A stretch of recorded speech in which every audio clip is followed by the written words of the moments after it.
All right. Welcome back. We're doing it again. In today's lesson, we're going to talk about the crisis. So, following through the process of the phases, we have three distinct creator consciousnesses. One is asleep, where we are acting by default. The second is the awake creator consciousness, where we're living in action. We're aware of our thoughts and feelings and we're manifesting from there. And then finally, the being phase. That's where we are fully online, fully engaged, right? The king creator, the sovereign creator. We're a bodhisattva. We're here to change the world. So we're going through the series, and so far we've done the mundane reality and breaking free. That's the first level of the asleep conscious creator stage. Second is the crisis. Some people might call this the conflict stage, right? The triggering moment. So moving through this, we're going to understand how this is both beneficial and it gets in the way of moving through the phases. But the point of today's lesson is to understand that we have to accept all of everything we're experiencing, not just the parts we like. By accepting the parts we don't like and changing the way we view them, we move through crisis as if it's a gift. So, moving right in, the title of the lesson today is The Crisis: Why We Attract What We Push Away. Little intro. We're all experiencing a spiritual crisis when an event creates a shift in our ego. This is happening because we are seeing the contrast between what is truly possible and it's causing an identity crisis. What I have found is that we all go through an identity crisis through different stages of our life. When we're children, when we are teenagers, when we're the college years, and then into our mid 20s and late 20s, we go through these cycles over and over and over again. Whenever there is a shift, and we have to let go of who we believed that we used to be and accept a new identity, there is a bit of an identity crisis, i.e., this also equates to a spiritual crisis because when I'm spiritually aligned, I don't notice the shift. I just transfer through the stages. When I'm triggered, when I'm upset about change, when I want to resist change, and I don't want to let go of my ego and my old consciousness, that makes me stuck and that causes a crisis. So this is happening because, right, we are seeing the contrast between what is truly possible and it's causing an identity crisis. Because our natural state is one of abundance and love. But when we experience challenges in our physical 3D world, it tells us that we prefer something different. That's what's happening. But normally, what you and I do when we're in a crisis and conflict, we make it worse than it actually is. And we want to rage against it. And we think if I notice a pattern, I can somehow avoid it ever happening again. So therefore, we push away things that we think are going to be bad for us. And we just exaggerate them. And we create patterns. And then we stay stuck in them. So when we demand change and the control of others, we're only hurting ourselves by giving an elevated emotion to resist what has already happened. Again, Eckhart Tolle, Abraham Hicks, Joe Dispenza, every spiritual guru, every spiritual mentor that we ever had on this planet talks about how we're manifesting what we're living, our thoughts, our innermost desires. What we're doing is actually creating our reality. When we add an elevated emotion to what we're observing in our reality, we're making it worse, and it's already happened. By the time it's manifested in our 3D world, pushing against it is really kind of ridiculous because that is only going to keep happening. So we want to move forward with this information and change how we interpret the events in our life. The key to overcoming this spiritual crisis is to see our challenges and opportunities as opportunities without trying to survive in fear, right? If I'm just going to get through it, if I'm just going to just get through it and suffer through it, well, then I'm never going to get through it. I'm going to keep suffering because I will create another moment in my life that I have to then suffer through and just survive in fear.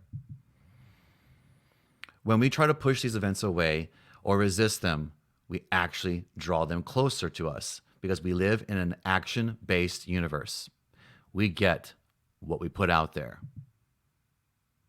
Now, a little bit more about living in crisis. When we're in the midst of a spiritual crisis, it is important to remember that we're not alone. We're all experiencing this together because we are all one entity. We're all parts of the same. The key is to stay connected to our spiritual center and to remember that everything is happening for our highest good. Because the more we resist what is happening, the more we will suffer, right? Give up the struggle, not the desire. Good old fashioned Abraham Hicks quote. And others have said it in different ways. But if I give up the struggle, not the desire, then I'm still focused on what I want. And I'm still aware of the challenges and the injustice of the world. The difference is, what do I want to increase? What I'm struggling against or what I'm desiring? So give it a try. If we can flow with the changes and go and let go of our attachment to the outcome, we will find that we are better able to weather the storm ahead. Trust that whatever happens, it is happening for your highest good and in the service of your spiritual evolution. Now, there are some specific challenges to being in a state of the crisis consciousness. We are conditioned to survive and adapt.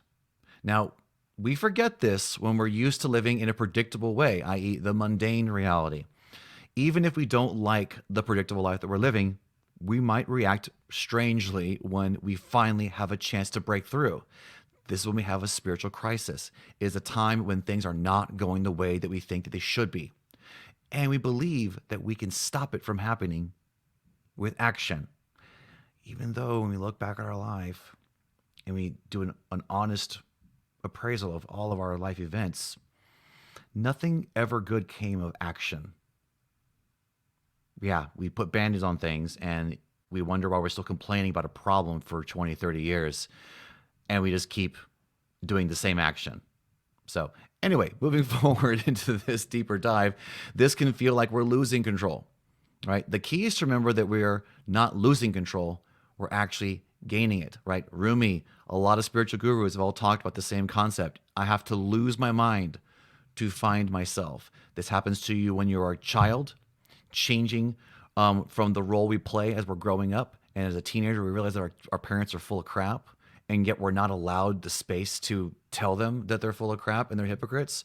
So our parents call us, bad kids, tells us that we're not being good, we're being rude, when the reality is that we've discovered our parents lie all the time and tell us to behave a certain way that they don't actually behave. So if we looked at our children a little differently when they act out as teenagers and realize they probably know that you're full of crap now, it makes it easier for you to actually communicate with your children, and they might actually listen to you more if we come from that place of understanding that, yeah, just demanding respect when they watch us lying and behaving in certain ways probably might not work out well. Okay, so this is how we gain control when we lose control. The more we can let go of our attachment, how things should be, right, we are more able to flow with the changes that are happening. The spiritual crisis is also a time when we become reactive. We become very reactive when we're in crisis.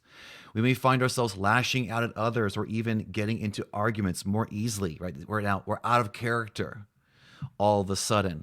We're extra angry, right? There's something wrong with the world and everyone around us. We start seeing this illusion become manifest in our friends and family when we want to control them or control our environment, because we are starting to lose sight of the ego and we're letting that illusion go, but we're resisting.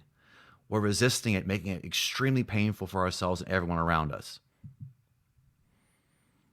This is because we're feeling threatened on a deep level, right? If my complete identity is being threatened, right? I have a client that when he retired earlier this year, his identity shifted and everything started falling apart around him, right? His attachment was to the role of a provider, even though he didn't need to provide anymore. The money was there, the retirement was there, and yet without doing the day-to-day job of serving and earning for his family, things start to fall apart around him through that ego shift. He lost his identity and then needed other people in his life to do things so that he could feel safe. No, that was what was manifesting was his need for a spiritual awakening. Okay? The key here is to remember that everyone is going through the same process. If we can act from a place of love and understanding, we will find that it is much easier to navigate the challenges that come up. And finally, a spiritual crisis can also be a time when we feel like we're going crazy, much of the same, right? Losing our mind to gain our mind. The world around us may seem like it's spinning out of control. We may find that we're losing a grip on reality. This might be sounding familiar to some of you, right? Understanding that what you see and perceive, you start to question what actually happened. We start to see things that didn't happen. We think things that are happening that aren't happening. We start hearing the voices that are telling us and are trying to inspire us to believe in somebody else's idea when at our very core, we know that's not true.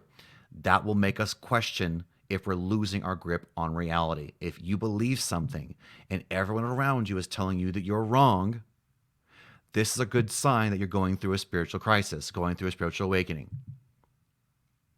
This is because we're seeing the contrast between what is truly possible and what we have been living, right? When there's a gap between the life that I truly am, the person I truly was born to be and truly am right now, versus how I've been living my life, that's going to have a gap. And the gap is painful. The challenge is when I project where that pain is actually coming from and I make the mistake of thinking it's somebody else. If it's anything else outside of me, it's wrong. You'll figure it out eventually. It may take 2 or 3 marriages. It may take a lifelong of broken relationships, but everyone realizes this at some point. Now, do you want to wait till you lose everybody and have that crisis where you literally lose people in your life? Or do you want to just accept it now because it's the truth and it's your natural state of being? The choice is yours. The key here to remember is that this is a process of awakening. Now, again, this is very early on my program for a reason. It's very common for you and me to go through a spiritual awakening at some stage in life and think that was our first one, and then we don't shut up about it. We make it the most important thing in the world that we had a spiritual awakening, and then we start demanding other people have one too. And then we start deleting our friends on Facebook. And then we start making posts and reading books about how I'm going to get rid of people if they don't serve me. I see several people on my Facebook pages that have gone through a awakening in the recent months. And they're the most obnoxious, rude, closed off people because they got trapped. They got trapped in the awakening. It's no big deal. Your awakening is built into your physiology. You've had many of them. You've lost count of how many awakenings you've had. The gift of having an awakening is to realize that you created it. You want to create yourself, because if you're doing it by default, on accident, you will not have control over it. And then when you have your awakening, then you will fire the people in your life, fire people from your job, and you'll decide you want to live your entire life a completely different way, and it'll be in the spur of the moment, and then you won't realize that if you don't know how to access that on your own, you're going to regret damaging and destroying the relationships in your life just because you had your awakening and you want to demand that everyone else is super conscious, or else you fire them. I see this so much, and it's the one problem I see with the challenges of so many awakenings that are happening on the planet right now. And there's so many influencers that are having their first one, and they think that they've been doing this for 20, 30 years. And their advice on TikTok and Facebook is to fire anyone in their life that ever says that they're not happy with you. And that's a huge mistake. So, and yeah, I'm going to move on from that. I could spend an entire day talking about that. So if we trust that we are being guided by a higher power, we will find that the craziness subsides. We are able to see things more clearly. And finally, crisis is a time of transformation. And I say transformation, right? My awakening to your reality process, my class, is starting tonight. It is 100% focused on the actual transformation, not teaching the rules for manifesting, not teaching the rules. It's doing it. Getting the vision out ahead of you, doing it the correct way versus the wishy-washy, abstract, feel-good kind of way. Literally deciding how you want to create your life and literally going through the steps to make it freaking happen. So I can spend my entire life reading books, or I can just do it and then learn why it worked later. That will change the way you show up in the gym, right? When you lift that 5 pound weight and see the difference over time, you don't care why it works. You're just going to do it. So do you want to understand the process, or do you want to get the results? So yes. Now moving on, how we can rise above the challenges of the crisis. There are so many things to do. I just picked 3 on this process. So considering that everything is working out for you, right? Life is not happening to you, it's happening through you. Embodying gratitude for all challenges, not just some of them, but for all of them. And in the mundane, we talked about breaking up with your identity. Now we're talking about choosing to actually rewrite your story, right? First, we want to break up with the identity and the egoic history. That's hard the first couple of times. If you've never done it before, if you don't understand, it's going to be very, very difficult. So we don't just drop our idea of our identity and then automatically recreate a new story, right? Chances are we're going to repeat the process if we don't choose to actually rewrite the story. So at this stage, we're going to rewrite the story. Now going deeper into each one, right? So within considering that everything's working out for you, this is one of the best ways to overcome the challenges of a spiritual crisis. Considering that everything is actually working out for you. Even though it may not seem like it in the moment, everything is happening. It's happening for your highest good. If you can trust that, it will be easier to let go of your attachment to the outcome and flow with the changes that are happening. Now, more about embodying the gratitude for our challenges, right? This is also a great way to move through our spiritual crisis. Now, it seems counterintuitive, but if we see our challenges as opportunities for growth, we'll be able to move through life so much simpler. If we see everything as a challenge, as painful, as a crisis that we have to go join a social group, a support group. We have to go join a private Facebook group where we just hate on these people.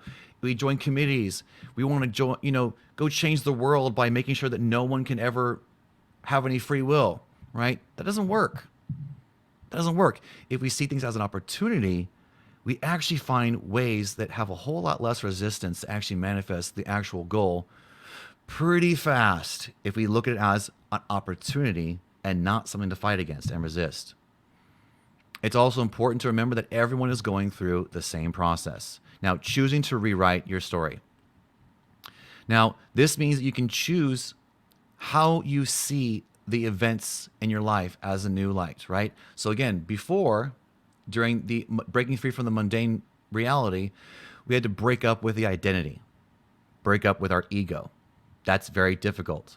Now, as we're operating through life differently and we go through this crisis, we're going to see the moments that happen in our life in real time as a new light. That's where we want to rewrite the story. As I'm perceiving it, as I'm seeing this chaos around me, I'm going to rewrite the story right then and there. That's how important my life is, and it is for you too.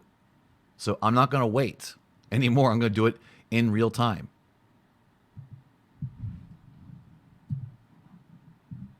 If we can see them as opportunities for growth and expansion, it'll be much easier to flow through the challenges that are happening as well. No matter what challenges you're facing, remember that you're not alone. We're all in this together.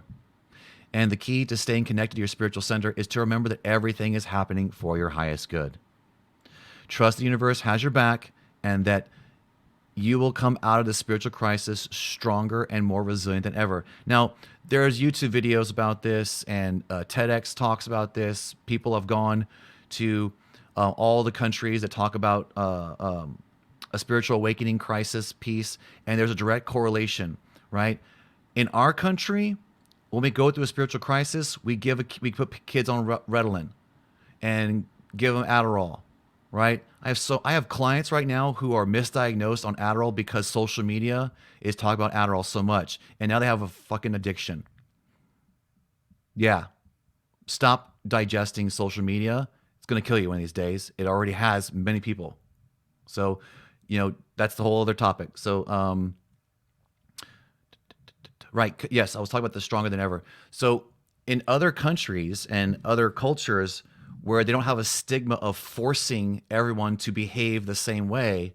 When someone starts getting a little crazy, they already know they're going through an awakening. They're going to become the shaman. They're going to become a spiritual teacher. And when and the culture knows that if we support this member through this crisis of our tribe and our culture, when they come through it, they are going to have gifts from the other side to teach us and the tribe. But when we look at Western society, we give everyone drugs if they speak out of turn. We go on social media, and if we don't want to own the fact that we cheated on our partner, if we don't want to own the fact that we were the ones that were lying about what was going on in our relationships to our friends and family to get them on our side, we wonder why after a divorce we keep dating the same person over and over again. Because if it's somebody else's fault and not yours, good luck. Good luck. Hopefully figure out by the third or fourth marriage that it is your fault. Everything in your life has happened because you created it. If it's someone else's fault, you don't learn anything. And you keep repeating the process of digesting and regurgitating your life until you change. And then amazingly, people change around you when you don't need them to change anymore. It's crazy. And yet you still don't want to do it. And yet we still resist it, even though we see it on television, we see it in movies. It's not a new topic. It's a buzz item. So integrate the information, or it's just knowledge that you're not doing anything about. Okay, now there are blessings, many, many blessings of living in crisis, right?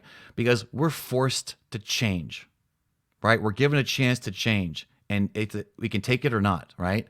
We feel alive, right? And we're given a choice. So when I'm in the mundane, I'm bored. I'm replaying the tape. I'm in a pattern, right? Now, to move forward, something's going to change. I'm resisting change. I'm going to go through a crisis when I need something to happen, and it's going to change, and I'm going to resist it because all of a sudden I'm afraid of things getting worse than they already were, right? But here's the good thing. We feel alive, right? So if we're going from that vibrational state, we're asleep, we're in the mundane, right? We're unconsciously creating our reality over and over and over again, and surprised why we're alone. We're surprised why we're broke. We're surprised why the only friends that want to hang out with us, their life is worse than ours. And we wonder why we feel worse when we go hang out and complain to our friends about our life, because we actually don't feel any better when we vent. I don't know why people say that. It's not true. You hook anybody up to any brain device after them complaining to their friends and family, their brain is broken. Their brain is broken, and yet we'll say, oh, I felt so much better because I felt like I was understood, and our brain is all jacked up, right? Because now we have this huge dopamine, serotonin hit, and then we got to get another hit when that wears off. And if our spouse doesn't satisfy our needs, then all of a sudden we're leaving them under a false impression, right? That's how strong the addiction to the hypnosis of our life is. Okay, so we feel alive when we break through this mundane stuff, right? So that's where we go into crisis, and we're given a choice. Are we going to use action and push against it to stay stuck and pretend and think that we fixed the problem, or are we going to surrender to a higher power, whatever you want to call it, and actually break through? The spiritual crisis is a time for great change. Like we are being forced to change on a deep level, and this can be uncomfortable, especially if you don't know how to do it and you're not used to it. And if you have friends and family who are telling you, don't change who you are, you're not the person you used to be. Yeah, no one is supposed to be the person they used to be. So why do you keep telling your friends and family that something's wrong with them when they act differently, right? That's your problem. Let it go, okay? It's an important opportunity for us to grow and expand in the ways that we never thought possible, right? When we're in mundane, we stay stuck because we don't think change is possible. When we go through a crisis, that is when we have more opportunity to change, because what do we got to lose, right? We're already losing it, especially if we're reacting negatively to the crisis. If we can embrace the changes that are happening, we will find that we are able to learn and grow in ways never. I think I already said that before.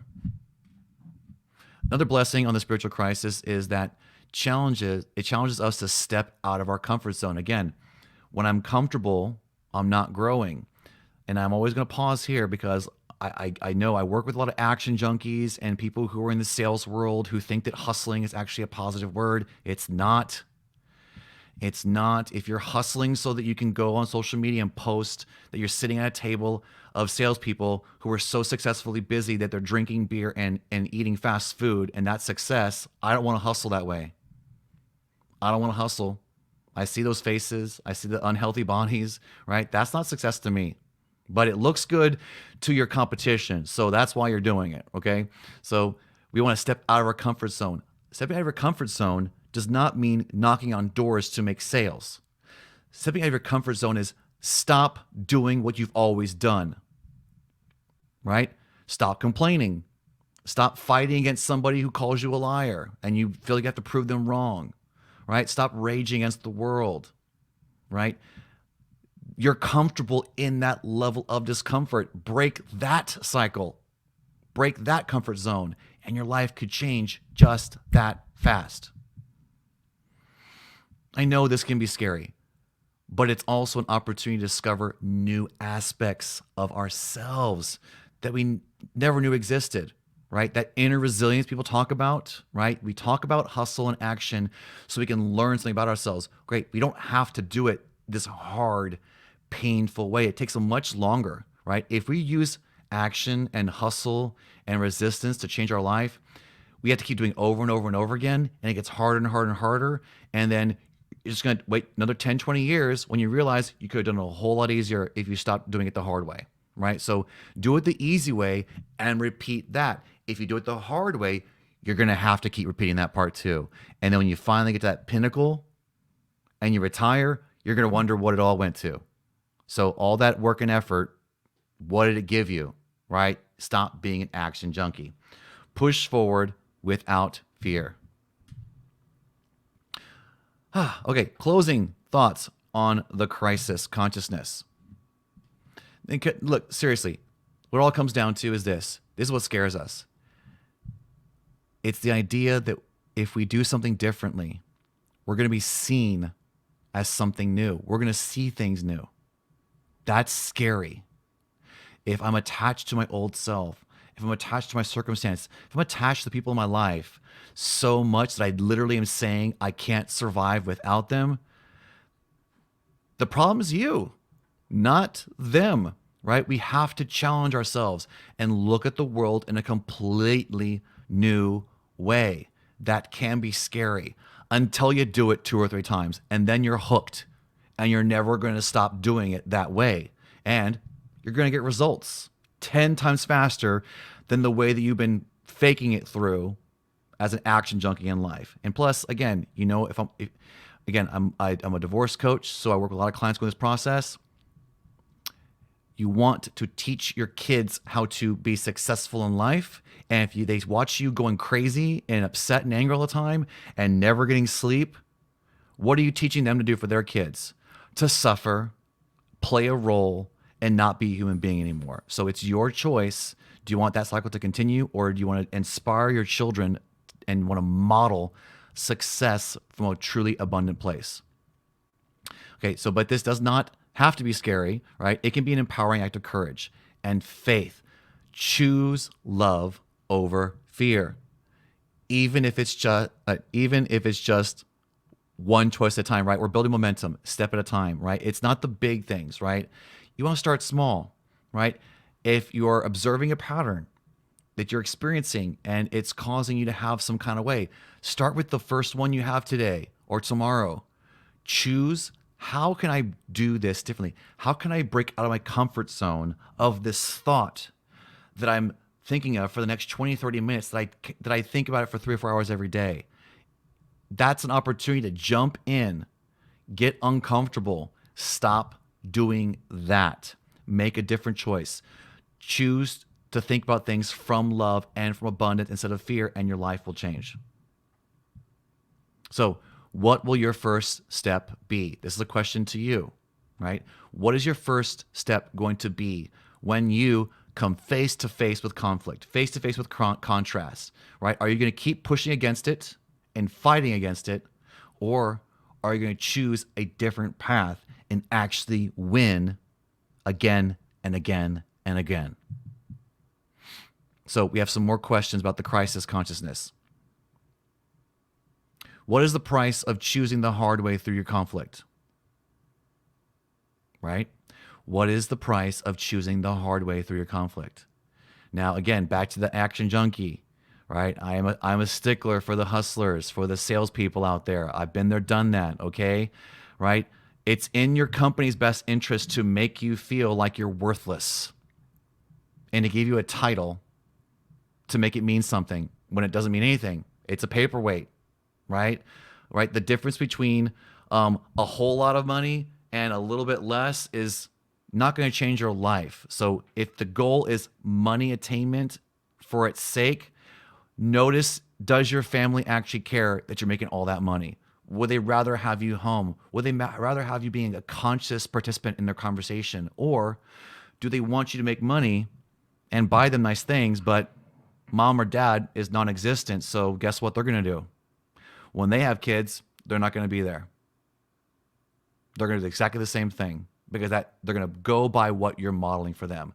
There is a better way to get the same amount of money faster and manifest it through joy and love. So what is the price of choosing the hard way through your conflict? And have you noticed yet that when you break down a wall, there's 10 more damn walls behind it? Next question. How will accepting this conflict help me awaken? Okay. How will accepting the conflict help me awaken? Right. If I accept what is happening in front of me, I'm not resisting it. Right. It is already manifested. If I'm hearing about it, if I'm seeing it, if I'm sensing it in my body, in my 3D world, it's already too late to change anything about it. Right. So I have to accept that. And that will help me get back to noticing the thoughts in my head, the words come out of my mouth, and the feelings in my body. I want to break that hypnosis and create regardless of that. So I have to accept the conflict. This will help me awaken to the truth that I am a creator.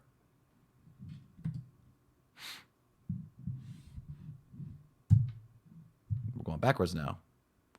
Okay, and what do I do about this pain I'm feeling? Great. Okay, fantastic. Now we're talking about a process. So, Anthony, I'm observing a loved one died. My children are. I'm worried about my crisis with my children. Right. I don't really know any proof that they're having a hard time, but I think they're having a hard time because, right, I'm going through a situation. The world, right, politics. Anthony, I'm experiencing pain.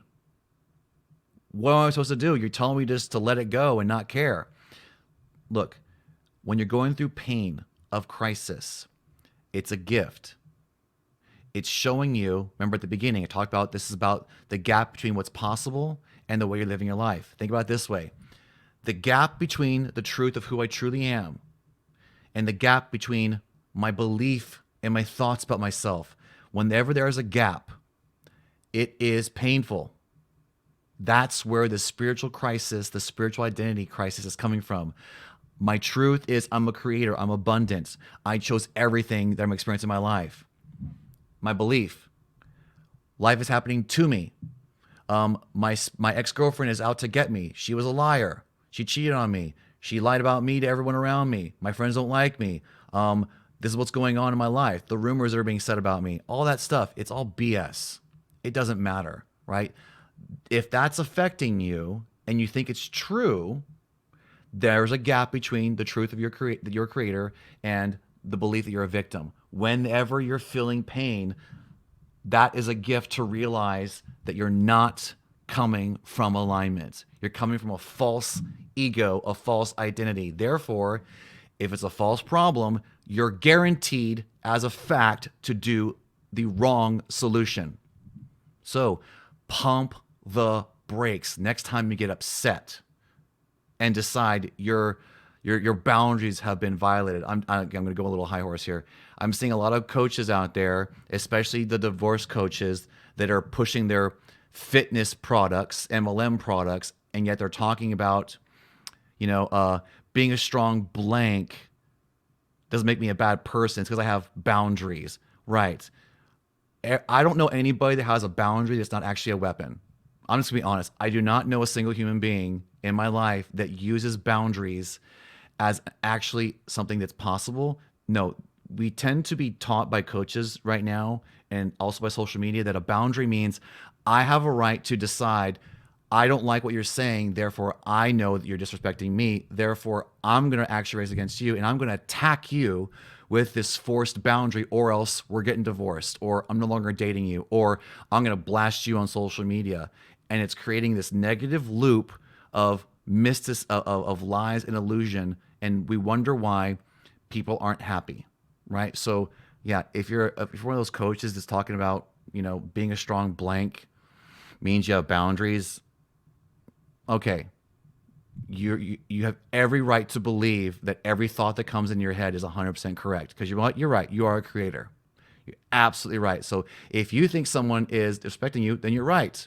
You created it though. So those boundaries, put them on yourself, because the boundaries you put on other people, they don't work. You might as well just get divorced. I mean, that's how it goes, right? So moving on, we should be done. Yep. Awesome. So that wraps it up for this lesson.